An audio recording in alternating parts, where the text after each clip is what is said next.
Hello class 12th बच्चों, मैं सुषमा श्रीवास्तव आप लोगों को समाजशास्त्र में सांस्कृतिक परिवर्तन यह हमारा लेसन प्रारंभ हुआ था। इसके बारे में आप लोगों को इससे पहले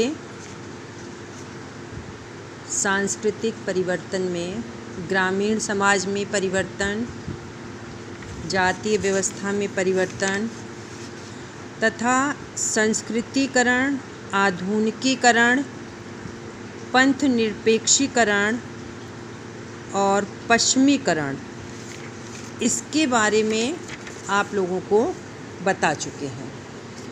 तो इसमें हमारा था संस्कृतिकरण। तो आज बच्चों आप लोगों को संस्कृतिकरण इसको बताएंगे। सामाजिक परिवर्तन के विभिन्न प्रकार, सामाजिक परिवर्तन के विभिन्न प्रकार। तो उन विभिन्न प्रकारों में आपका संस्कृतिकरण जो है इसके बारे में आज समझाया जाएगा। तो भारतवर्ष जो है यह वर्ण व्यवस्था के अंतर्गत था। तो ये 4 वर्ण थे। 4 वर्णों में आपको बता दें, ब्राह्मण, क्षत्रिय, वैश्य तथा शूद्र, ये 4 वर्णों का उल्लेख हमको मिलता है। तो इन वर्णों में परंपरागत रूप से ब्राह्मण जो थे यह सर्वोच्च स्थान इनको प्राप्त था, इनको उच्च वर्ण का माना जाता था। इन्हीं के साथ ब्राह्मण, क्षत्रिय तथा वैश्य वर्ण, इनका कार्य जो था वह भी निर्धारित था। तो इन कार्यों के आधार पर इन वर्णों की सामाजिक स्थिति भी निर्धारित की जाती है। ब्राह्मणों को श्रेष्ठ गुणों से युक्त समझा जाता था और क्षत्रिय तथा वैश्य को द्वितीय तथा तृतीय स्थान मिला था। क्षत्रियों को द्वितीय और वैश्यों को तृतीय स्थान। अब आपके जो शूद्र वर्ण थे, शूद्र वर्ण की सामाजिक स्थिति सबसे निम्न मानी गई। तो इनकी स्थिति जो सबसे निम्न थी, तो प्राचीन काल से इन्हीं वर्ण व्यवस्था में प्रत्येक वर्ण अपने से ऊंचे वर्ग के कार्यों, गुणों तथा रीति रिवाजों का अनुसरण करता था। तो जो उच्च वर्ण अथवा उच्च जाति के आदर्श होते थे वह निम्न जाति द्वारा सामाजिक स्थिति को ऊंचा करने में प्रयास किया जाता था। तो संस्कृतिकरण की अवधारणा का, ये जो संस्कृतिकरण है इसकी अवधारणा का प्रतिपादन सबसे पहले M.N. श्रीनिवास ने किया था। M.N. श्रीनिवास।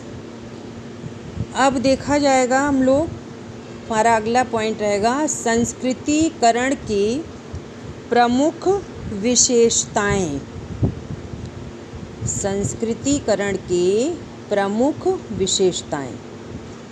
तो संस्कृतिकरण की जो विशेषताएं थीं उनको हम कुछ बिंदुओं के अंतर्गत समझेंगे। तो इसमें हमारा पहला बिंदु है उच्च जातियों का अनुसरण। उच्च जातियों का अनुसरण। तो संस्कृतिकरण की प्रक्रिया में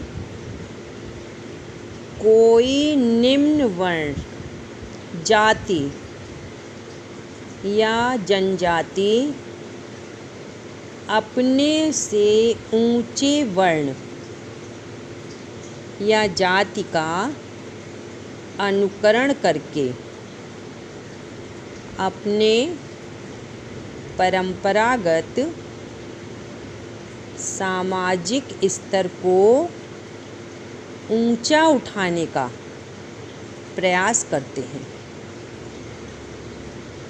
तो ये संस्कृतिकरण किसी निम्न जाति द्वारा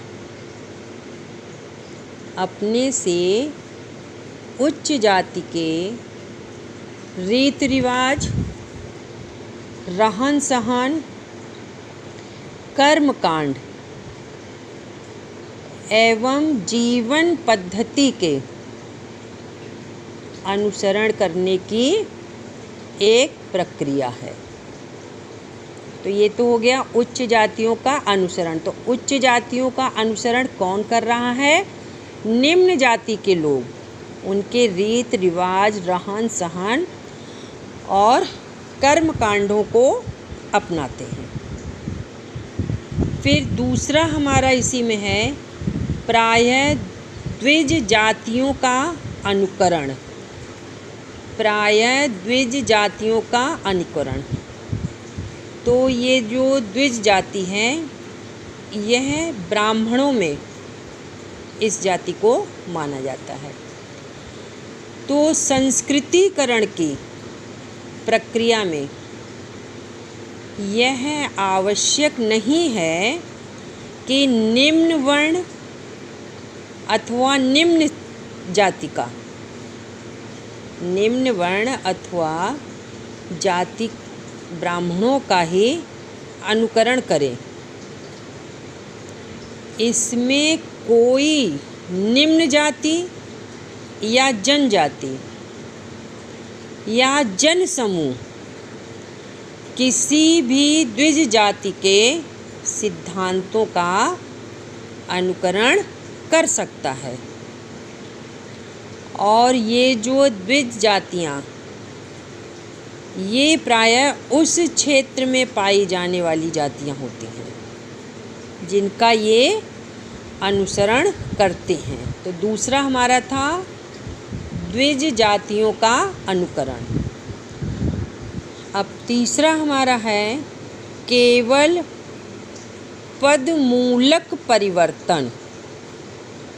केवल पदमूलक परिवर्तन।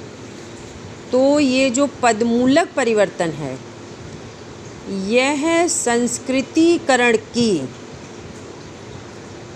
प्रक्रिया के कारण एक जाति अपने ऊपर उठने में सफलता प्राप्त करने का प्रयास करती है।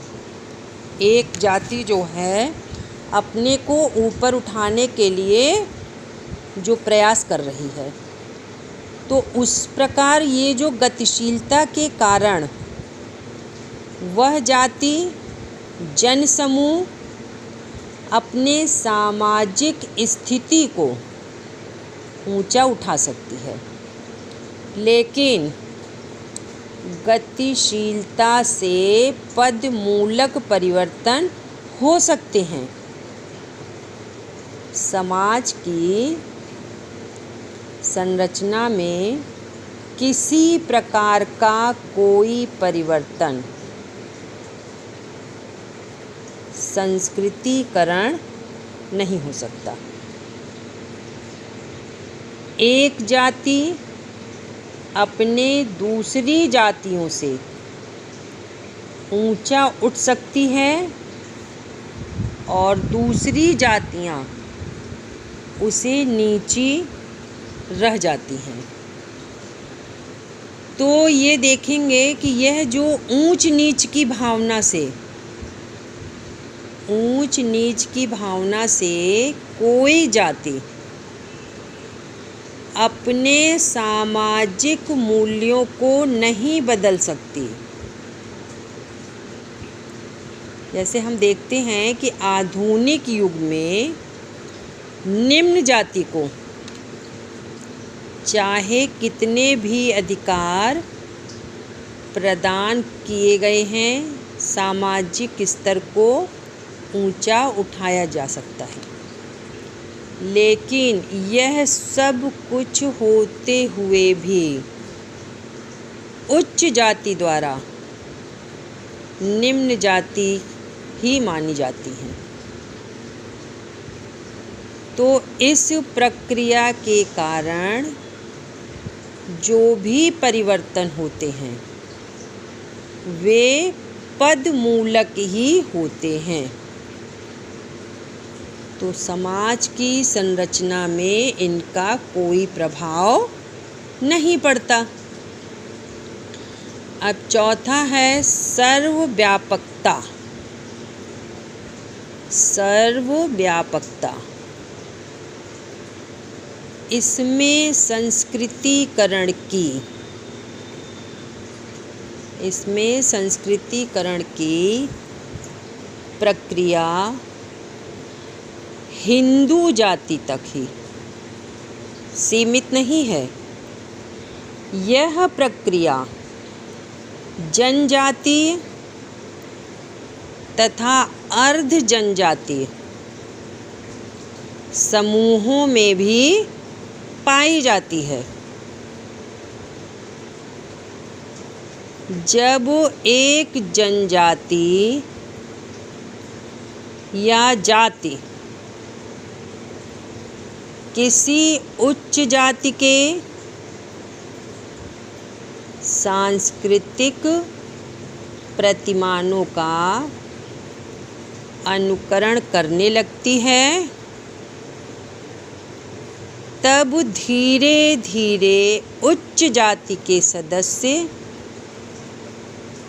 उस अनुकरण करने वाली निम्न जनजाति या जाति को मान्यता प्रदान कर देती है। तो यह संस्कृतिकरण की प्रक्रिया सभी जनसमूहों में पाई जाती है। भूतकाल में भी ये पाई जाती है परिवर्तन की क्रिया, इसलिए इसे क्या कहते हैं, सर्वव्यापक प्रक्रिया, क्योंकि ये हर काल में ये प्रक्रिया पाई जाती है। अब पांचवा हमारा है आदर्शों का महत्व। संस्कृतिकरण की प्रक्रिया एक जाति या जन समूहों द्वारा अपने से उच्च जाति या वर्ण के आदर्शों का अनुकरण किया जाता है। संस्कृतिकरण के परिणाम स्वरूप जनजाति हिंदू जाति होने का दावा करती है, किंतु संस्कृतिकरण की इस प्रक्रिया में जिन आदर्शों का अनुकरण किया जाता है उनमें ब्राह्मण वर्ण के आदर्श मुख्य माने जाते हैं। अब छठवां पॉइंट इसी का है, प्रभु जाति का महत्व। प्रभु जाति का महत्व।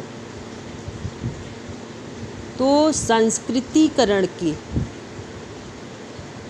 प्रक्रिया में प्रभु जाति का भी महत्व है।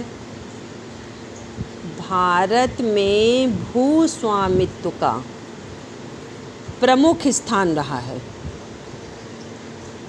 जिस जाति के लोगों के पास स्थानीय सोपान में उच्च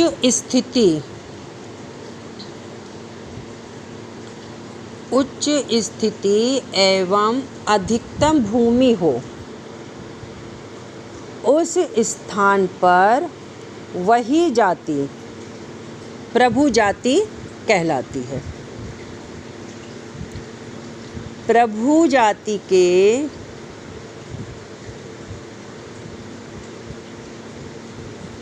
सदस्यों को, प्रभु जाति के सदस्यों के यथेष्ट संख्या जो है वह प्रभुता में निर्णायक भूमिका को निभाती है और उस स्थान पर वही जाति प्रभु जाति कहलाने लगती है। तो एक स्थानीय प्रभु जाति और दूसरी क्षेत्रीय प्रभु जाति। स्थानीय प्रभु जाति उस जाति से है जो एक स्थान में रहकर किसी भूभाग पर अधिकार कर लेती है और एक स्थान पर रहने वाले लोग स्थानीय प्रभु जाति के आदर्शों का अनुकरण करते हैं। तो यह जाति चाहे निम्न हो या उच्च हो, प्रभु जाति क्षेत्रीय प्रभु जाति कहलाने लगती है और किसी क्षेत्र के अंतर्गत भूखंडों पर अधिकार रखते हैं और स्थानीय प्रभु जाति क्षेत्रीय प्रभु जाति के आदर्शों का अनुकरण करती है। तो संस्कृतिकरण की प्रक्रिया में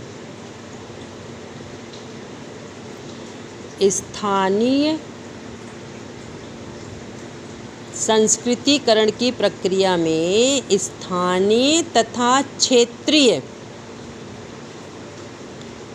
प्रभु जातियों का महत्वपूर्ण स्थान होता है, क्योंकि निम्न जातियों द्वारा संस्कृतिकरण में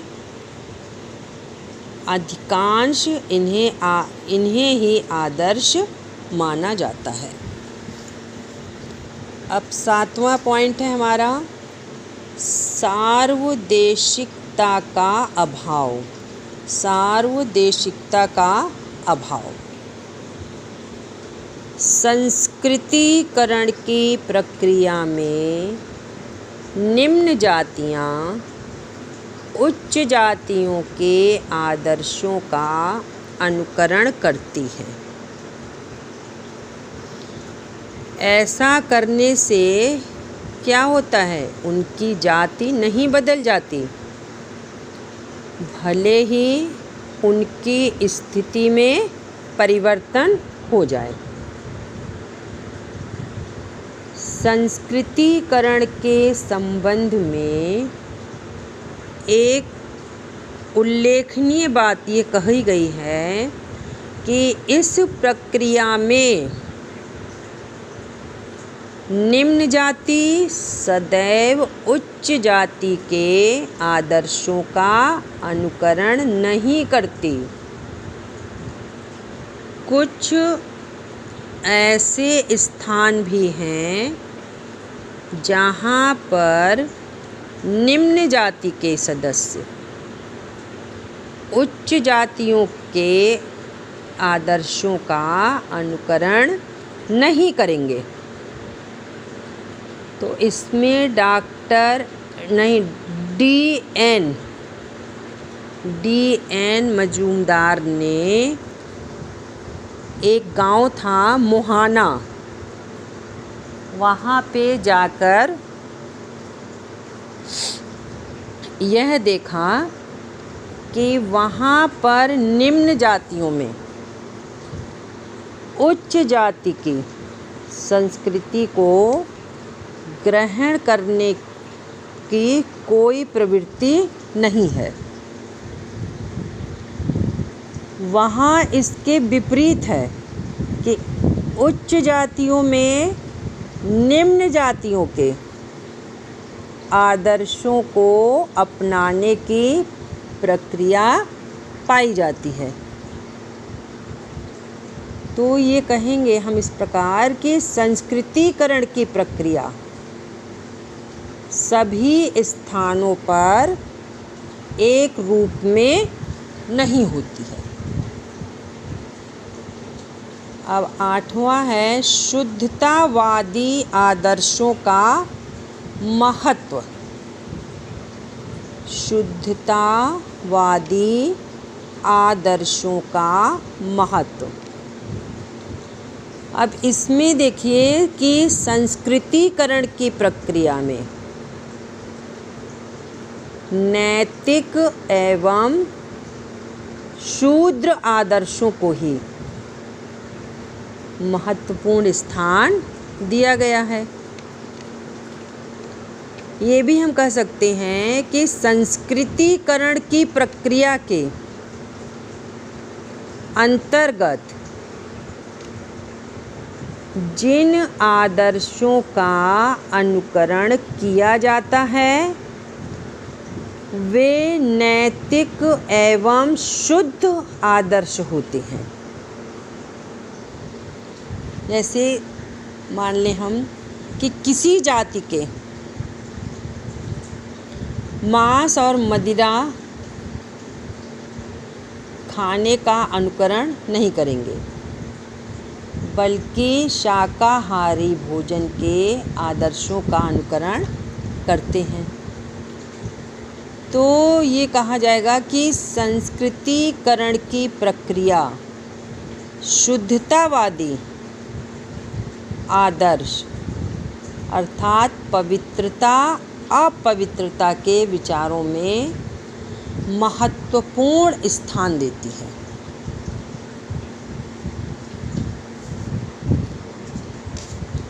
फिर उसके बाद जो है इसमें बता दिया कि उसमें जो है यह महत्वपूर्ण स्थान जो है शुद्धता और उसके मामले में महत्वपूर्ण स्थान ये देती है।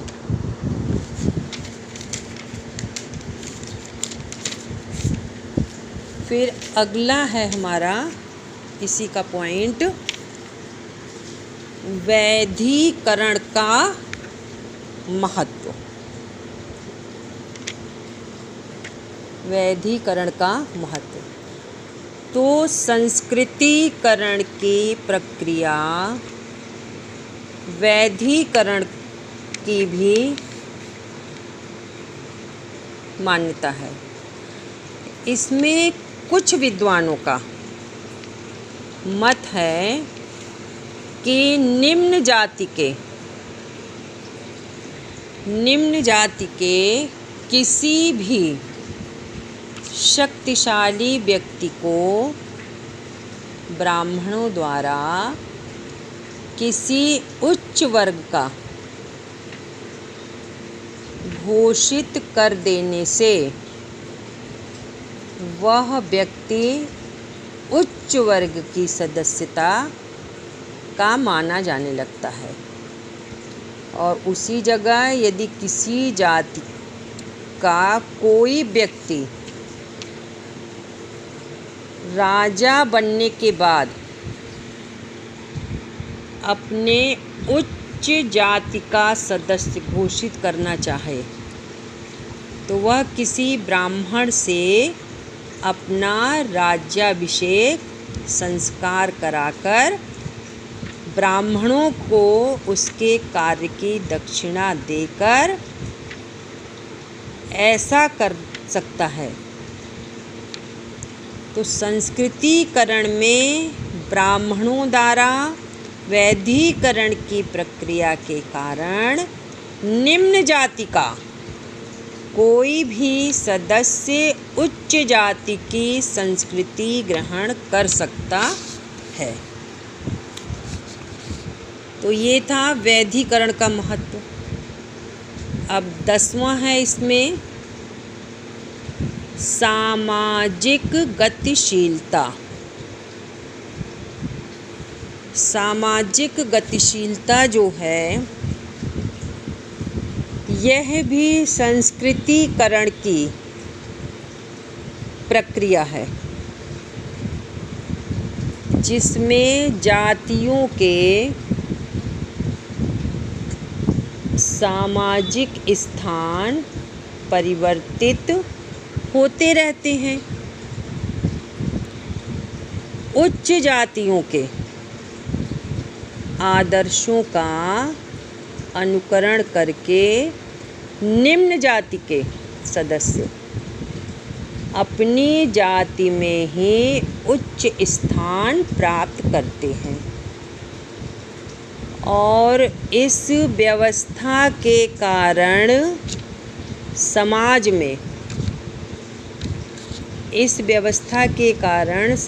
में अनेक उपजातियां बनती हैं जिनमें सामाजिक गतिशीलता उत्पन्न होती है। लेकिन संस्कृतिकरण की प्रक्रिया में यह अनिवार्य नहीं है कि सदैव इसमें सफलता ही मिले।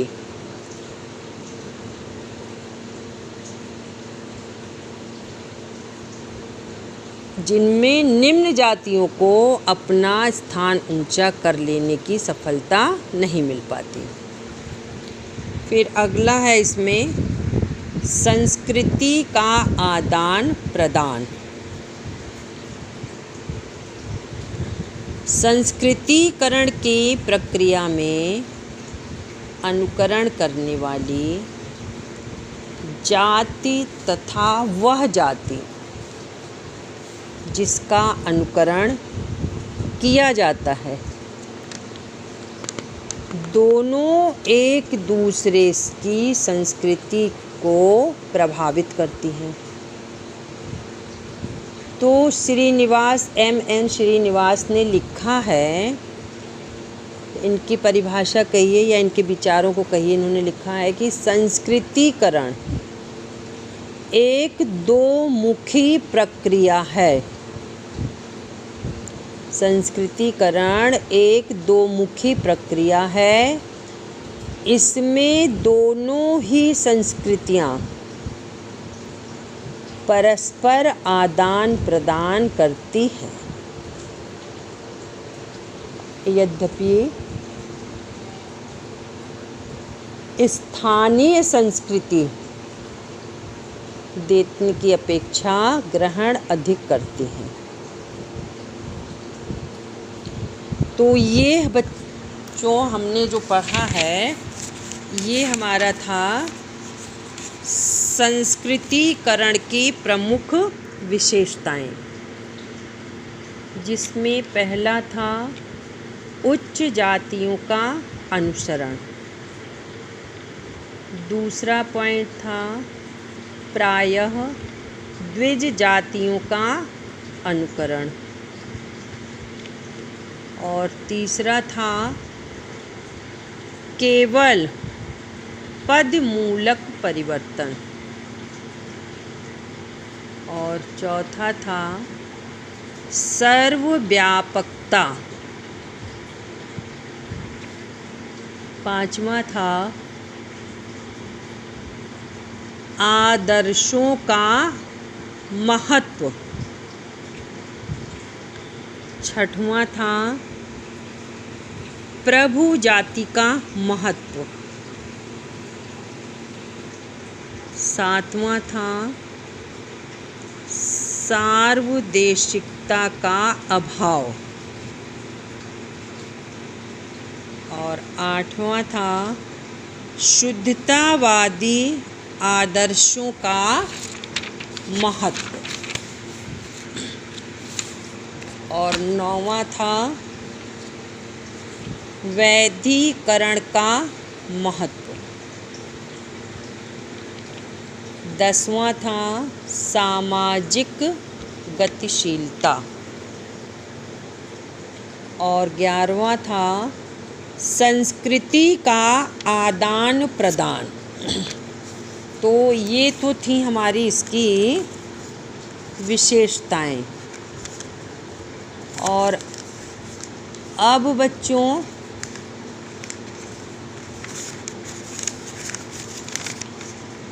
विशेषताएं हमने पढ़ी, और अब हम लोग पढ़ेंगे इसी में संस्कृतिकरण में भारतीय समाज पर संस्कृतिकरण के प्रभाव,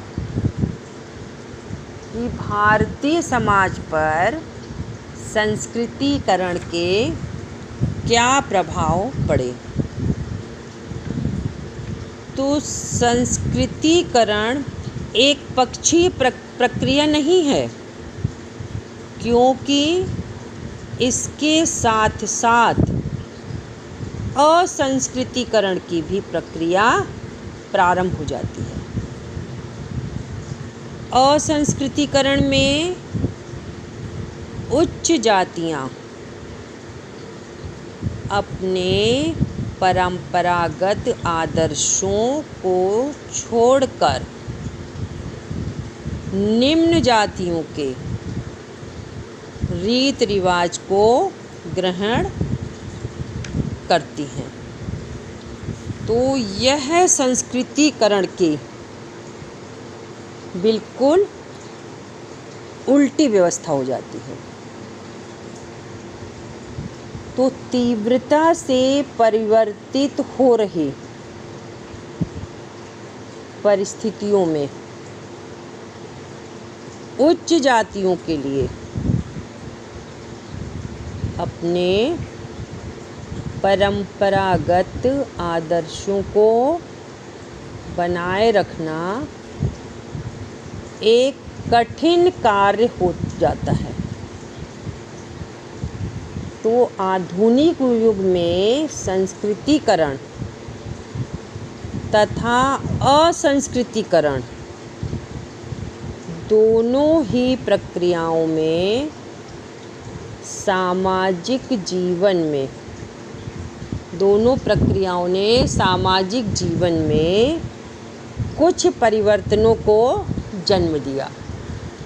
तो वो जो उन्होंने कुछ परिवर्तनों को जन्म दिया है, तो उनमें कुछ पॉइंट्स के ऊपर, कुछ हेडिंग्स के ऊपर हम अपने उनके बारे में जानेंगे। तो पहला दिया है उन्होंने नवीन उपजातियों का जन्म। नवीन उपजातियों का जन्म। तो भारतीय सामाजिक संगठन में वर्ण व्यवस्था की क्या है? प्रधानता। वर्ण व्यवस्था की प्रधानता है। तो इसमें ब्राह्मण वर्ण जो है,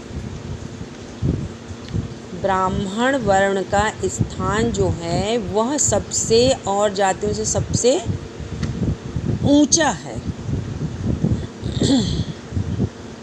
और दूसरे वर्ण के व्यक्तियों ने ब्राह्मण के आदर्शों का अनुसरण किया तो इस अनुसरण के कार्य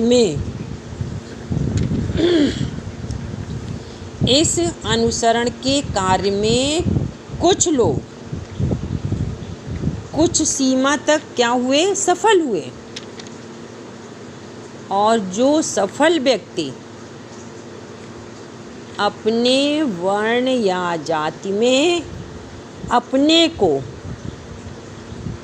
दूसरे से ऊंचा मानने लगा तो सफल जातियों में उपजातियों में विभाजन होने लगा। तो क्या देखा जाएगा कि इसमें कि ब्राह्मण जाति में गौड़, सारस्वत, कान्यकुंज इस प्रकार की उपजातियां भी बन गईं। इसी प्रकार क्षत्रियों में चौहान, राठौर ये उपजातियां बन गई। तो ये सब क्या है, संस्कृतिकरण के कारण भारतीय समाज में जाति व उपजातियों का एक अजायब घर बन गया। जातीय और उपजातियों का एक अजायब घर बन गया। इसीलिए भारत को जाति और उपजाति का अजायब घर भी कहा जाता है। अब इसमें दूसरा है, पहला था नवीन उपजातियों का जन्म और दूसरा है उपजातियों में संघर्ष। संस्कृतिकरण के कारण भारतीय समाज की वर्ण व्यवस्था में परिवर्तन तो बहुत बड़ा हुआ। एक ही व्यक्ति जाति में उत्पन्न होने वाली विभिन्न जातियों में आपस में क्या हुआ, भेदभाव रखने लगे। जैसे जो गौड़ ब्राह्मण कान्यकुंज या सारस्वत ब्राह्मणों के यहाँ खान पान पसंद नहीं करने लगे, उनमें विवाह संबंध भी नहीं होते थे। तो इसके अतिरिक्त कुछ कान्यकुंज या सारस्वत ब्राह्मण भी गौड़ ब्राह्मणों को ऊंचा नहीं मानते थे। तो इनमें आपस में मतभेद अन्य जातियों में भी पाए जाने लगे। तो संस्कृतिकरण ने उपजातियों में संघर्ष को जन्म दिया और भारतीय सामाजिक जीवन को प्रभावित किया। तो यह प्रक्रिया जो है, इस प्रक्रिया में बहुत से उच्च जाति के व्यक्ति अपनी संस्कृति की रक्षा करने में संलग्न रहे।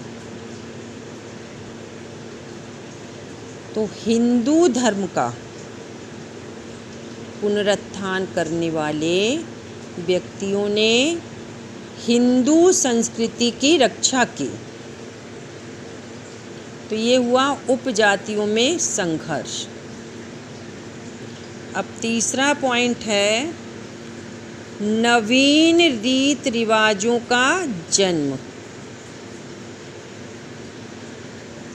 तो नवीन उपजातियों के जन्म के कारण नवीन रीति रिवाजों का भी जन्म हुआ। समाज में इन रीति रिवाजों से विभिन्नता में क्या हुआ, एक जटिलता आ गई और इसी के परिणाम स्वरूप किसी भी जाति के लिए आज अपने परंपरागत रीति रिवाज बनाए रखना संभव नहीं रहा। अब चौथा देखेंगे, सामाजिक दूरी की कमी। सामाजिक दूरी की कमी। संस्कृतिकरण में निम्न जाति उच्च जाति का, निम्न जाति में संस्कृतिकरण में निम्न जाति उच्च जाति का और असंस्कृतिकरण में उच्च जाति निम्न जाति का अनुसरण करती है। तो दोनों जातियों की संस्कृति में क्या आदान प्रदान होता है। तो दोनों जातियां एक दूसरे के निकट आती हैं और उनके बीच की सामाजिक दूरी क्या होगी, कम हो जाएगी। और भारत में विभिन्न जातियों के बीच विचारों की साम्यता संस्कृतिकरण और असंस्कृतिकरण का परिणाम मिलता है। फिर अगला हमारा है पांचवा, अंतरजातीय संबंधों की संभावना। अंतरजातीय संबंधों की संभावना। तो ये जो संस्कृतिकरण और असंस्कृतिकरण के कारण विभिन्न जातियों के संस्कृतियों में आदान प्रदान होता है, इसमें विभिन्न जातियों में सामाजिक दूरी कम हो जाती है। तो जाति प्रथा के प्राचीन बंधन ढीले पड़ने लगते हैं। तब अंतरजातीय संबंधों की स्थापना हो गई और इन संबंधों की स्थापना हो जाने के कारण सामाजिक ढांचे में परिवर्तन हो जाता है। अब हम देखेंगे इसी में छठवां पॉइंट है हमारा संस्कृति की एकता। छठवां पॉइंट है संस्कृति की एकता। तो संस्कृतिकरण और असंस्कृतिकरण की प्रक्रिया के कारण एक जाति दूसरी जाति के इतनी निकट आ जाती है कि जाति के रीति रिवाजों में कोई भेदभाव मालूम नहीं पड़ता। पश्चिमी संस्कृति ने भी इस सामाजिक दूरी को बहुत कम किया है। आज देश में जाति के परंपरागत व्यवसाय के संबंध में क्या है, समाप्त हो गए हैं। विवाह के विभिन्न रूप समाप्त होकर एक विवाही परिवार का प्रचलन सभी स्थानों पर हो रहा है। संयुक्त परिवार सभी स्थानों पर टूट रहे हैं। इन सभी बातों से यह देखा जाता है कि संस्कृतिकरण के कारण सांस्कृतिक एकता की ओर हमारे कदम बढ़ रहे हैं।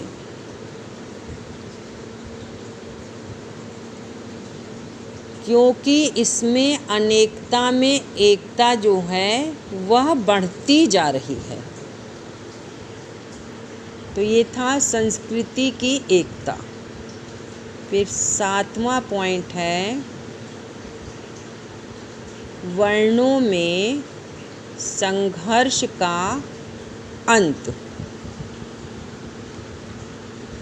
वर्णों में संघर्ष का अंत। अभी तक भारत में सभी मुख्य वर्ग अपनी सर्वोच्चता के लिए संघर्ष कर रहे थे, किंतु संस्कृतिकरण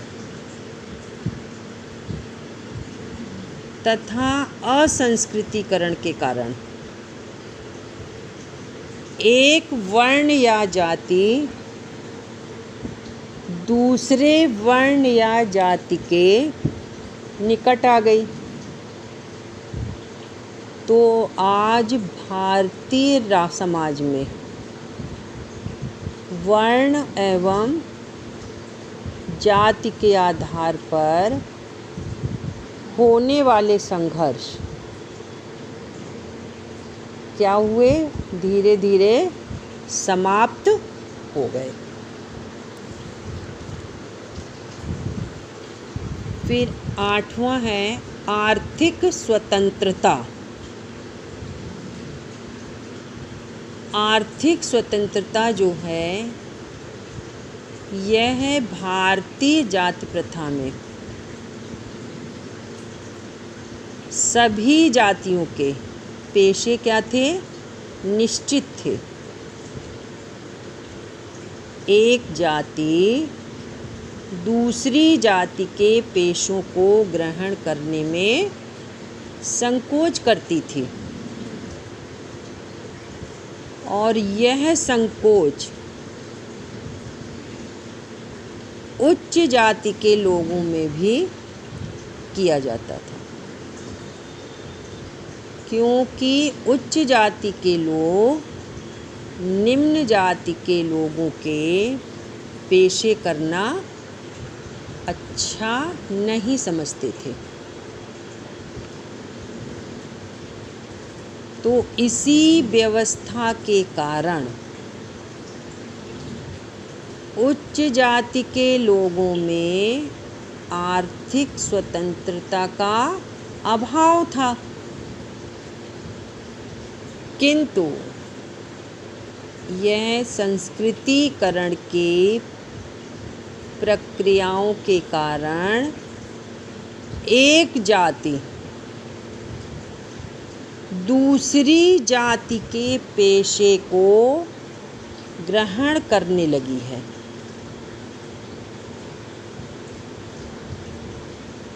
आज ब्राह्मण चमड़े का व्यवसाय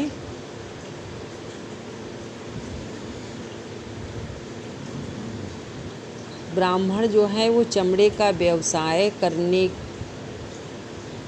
या एक शूद्र अध्यापक बनने में कोई संकोच नहीं करता। तो आर्थिक क्षेत्र में स्वतंत्रता जो है वह संस्कृतिकरण की ही देन है, क्योंकि अब व्यक्ति जो है वो कर्म को प्रधान मानता है। इसीलिए ब्राह्मण चमड़े का काम करने में और एक निम्न वर्ग का चमड़े का काम करने वाला व्यक्ति एक अध्यापक भी हो सकता है। फिर 9वां है निम्न जातियों का उत्थान। निम्न जातियों का उत्थान संस्कृतिकरण की प्रक्रिया में निम्न जाति उच्च जाति के आदर्शों का अनुकरण करके अपने सामाजिक स्तर को ऊंचा उठाती है। इसमें निम्न जाति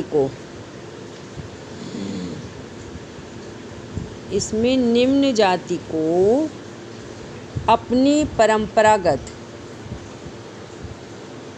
सामाजिक स्थिति ऊंची करने का अवसर मिल जाता है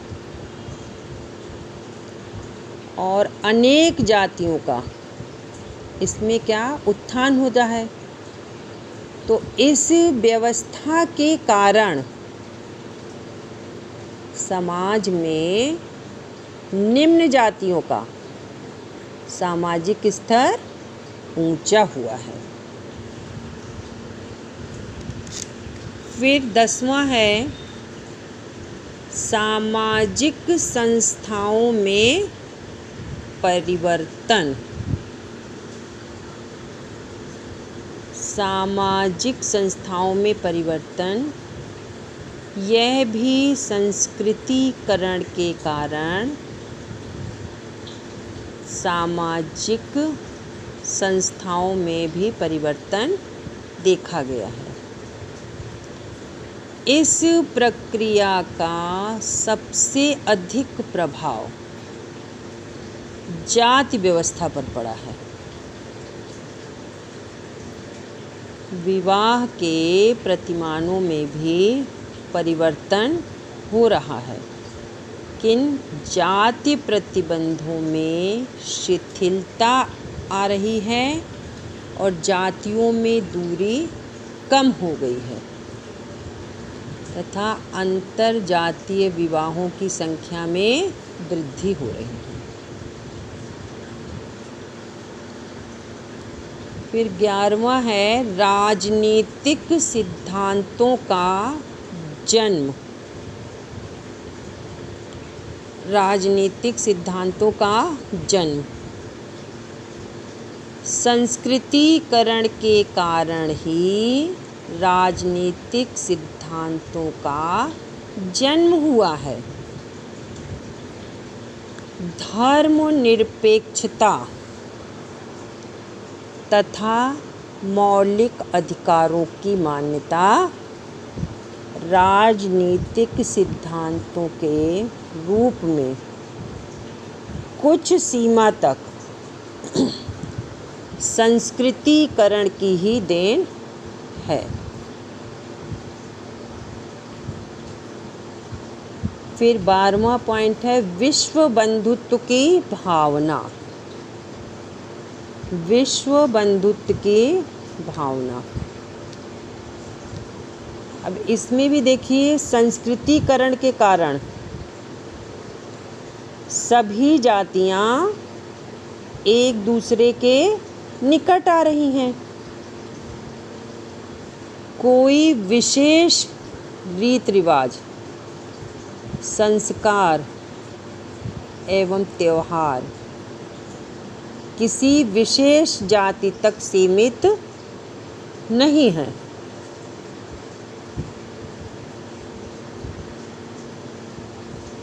जिसका परिणाम सर्वव्यापीकरण होता जा रहा है। इसमें विश्व बंधुत्व की भावना का जन्म एवं विकास हो रहा है। अब 13वां है मौलिक अधिकारों का जन्म। मौलिक अधिकारों का जन्म। इसी संस्कृतिकरण के कारण जनता में मौलिक अधिकारों का जन्म हुआ। राजनीति क्रांति का एकमात्र कारण क्या है? संस्कृतिकरण है। इस प्रक्रिया में निम्न जाति उच्च जाति का अनुकरण करके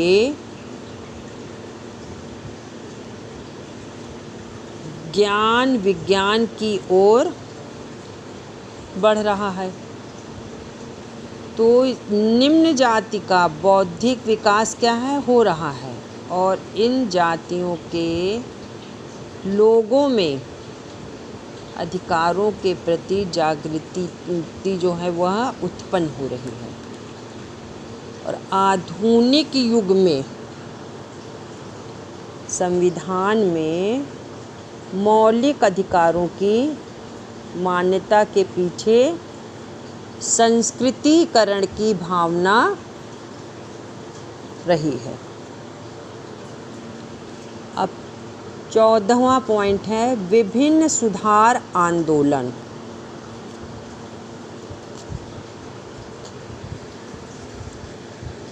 समाज में विभिन्न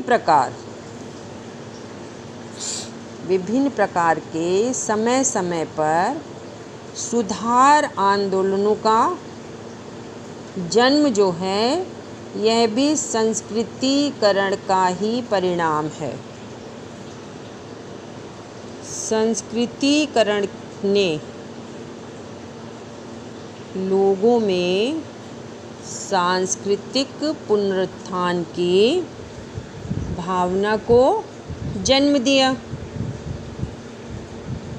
इसमें आर्य समाज, ब्रह्म समाज, धर्म समाज, ये जो हैं आंदोलन संस्कृतिकरण के ही परिणाम हैं। इन आंदोलनों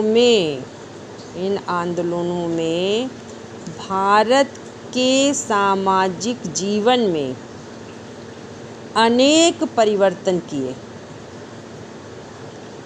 स्त्रियों की दशा में तो भारी परिवर्तन आया। स्त्रियों की जो दशा थी उसमें इस संस्कृतिकरण के कारण सबसे ज़्यादा परिवर्तन आया। तो अभी हमने जो है यह भारतीय समाज पर संस्कृतिकरण के प्रभाव इनको पढ़ा। इसमें पॉइंट देख लीजिए कि कौन कौन से जो है बिंदुओं पर हमने विचार डाला। पहला, नवीन उपजातियों का जन्म।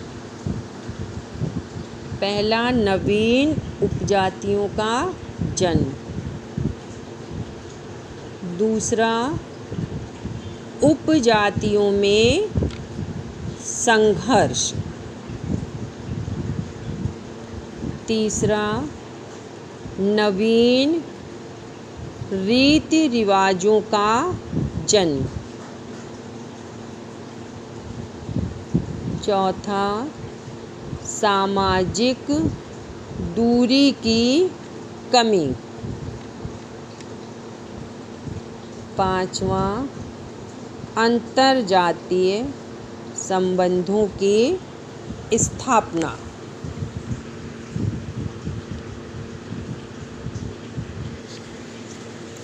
छठवां, संस्कृति की एकता। सातवां, वर्णों में संघर्ष का अंत। 8वां आर्थिक स्वतंत्रता। 9वां निम्न जातियों का उत्थान। 10वां सामाजिक संस्थाओं में परिवर्तन।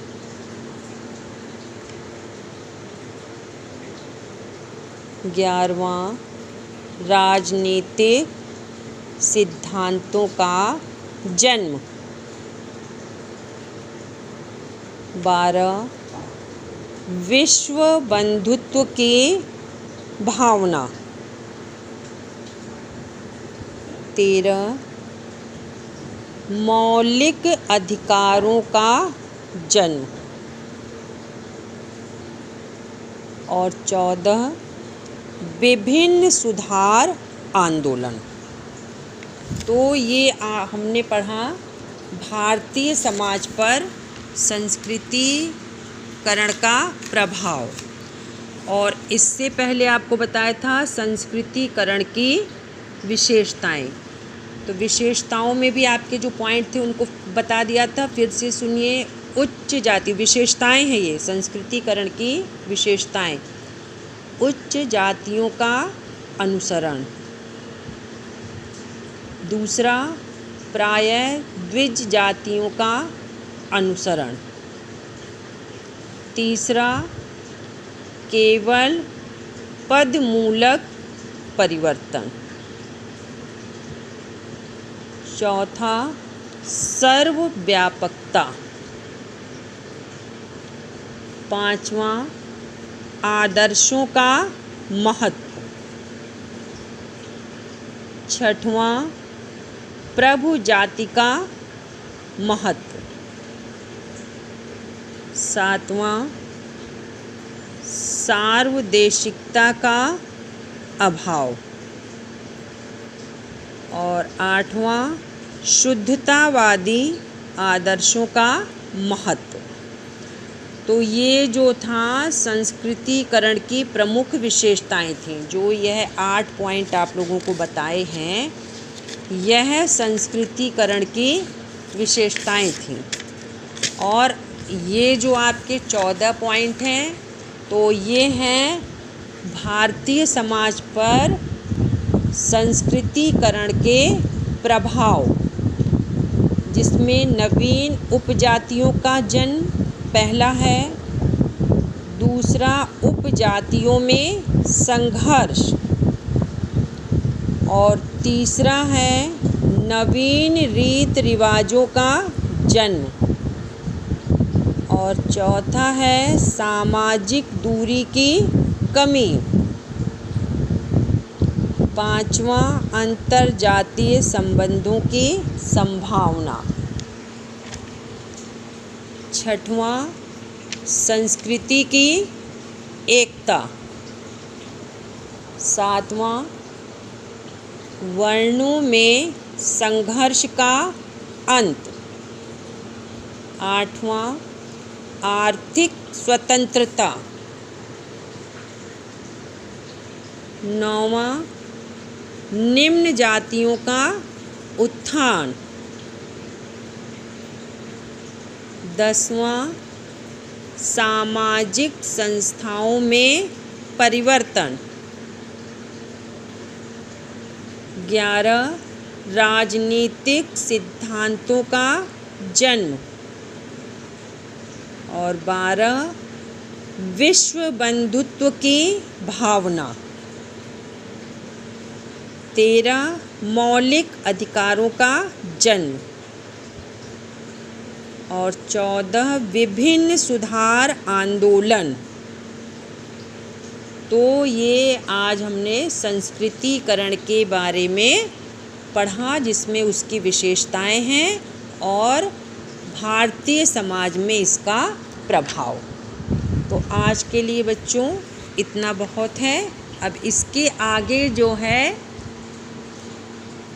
आप लोगों को बताएंगे। अभी हमारा सांस्कृतिक परिवर्तन ही लेसन चल रहा है। इनको आप अपनी कॉपी पे लिख लीजिएगा। धन्यवाद।